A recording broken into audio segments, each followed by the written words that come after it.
The Islamic faith started in the 7th century CE, with the origin and spread in the Arabian Peninsula. The two religions, Judaism and Islam, share similar values, guidelines, and principles. Islam also incorporates Jewish history as a part of its own. Muslims regard the children of Israel as an important religious concept in Islam. Moses, the most important prophet of Judaism, is also considered a prophet and messenger in Islam. Moses is mentioned in the Quran more than any other individual, and his life is narrated and recounted more than that of any other prophet. There are approximately 43 references to the Israelites in the Quran. Because Islam and Judaism share a common origin in the Middle East, through Abraham, both are considered Abrahamic religions. There are many shared aspects between Judaism and Islam. Islam was strongly influenced by Judaism in its fundamental religious outlook, structure, jurisprudence, and practice. Because of this similarity, as well as through the influence of Muslim culture and philosophy on the Jewish community within the Islamic world, there has been a considerable and continual physical, theological, and political overlap between the two faiths in the subsequent 1400 years.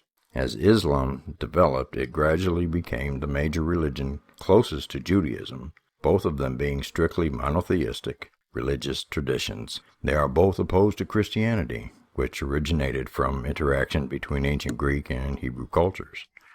There are many traditions within Islam originating from traditions within the Hebrew Bible or from post-biblical Jewish traditions.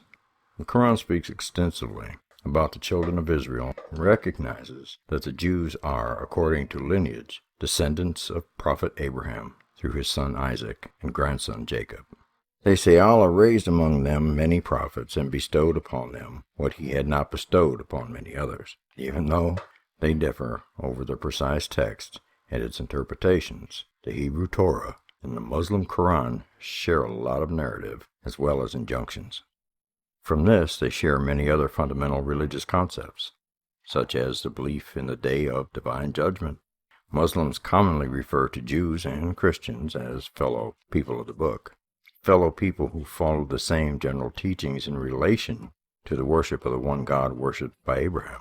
Now, the Quranic account and Islamic sources explain that the Torah has undergone extensive corruption through textual alterations. Various Jewish factions had sparred in the Hasmonean era of who the most notable of the Pharisees and Sadducees. The Pharisees and Sadducees had differed over the interpretations of the biblical canon. The Sadducees adopted a stricter, literal interpretation of the Bible against the Pharisaic stress on the oral Torah, and a non-literal interpretation of the written Torah with its usage of the oral Torah. Babylonian Talmud documents 70 incidents where the sages interpreted the Bible by changing a word or more. A word or more. With this evidence, it is pointed out that the Quranic charge of the Torah's corruption was not misleading, but was a rejection of the homiletic methodology in the Talmud.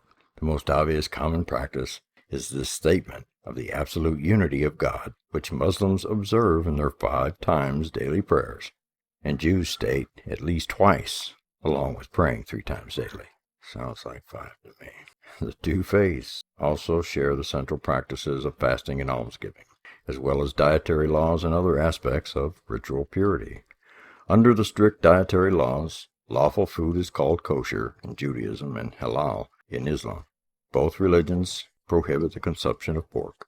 Halal restrictions are similar to a subset of the kasher dietary laws, so all kosher foods are considered halal, while not all halal foods are considered kosher. Sacred texts of both religions ban homosexuality and forbid human sexual relations outside the marriage and necessitate abstinence during the wife's menstruation. Both Islam and Judaism practice circumcision of males. Islam and Judaism both consider the Christian doctrine of the Trinity and the belief of Jesus being God as explicitly against the tenets of monotheism. Idolatry and the worship of graven images is likewise forbidden in both religions. Both faiths believe in angels as servants of God and share a similar idea of demons. Jewish demonology mentions Ha-Satan as the Muslim demonology mentions al-Shaytan, both rejecting him as an opponent of God. Neither religion subscribes to the concept of original sin. Two religions are very similar in fact, that are both very dissimilar to Christianity. I say Yahweh and Allah are one and the same, and the Father of Jesus is neither.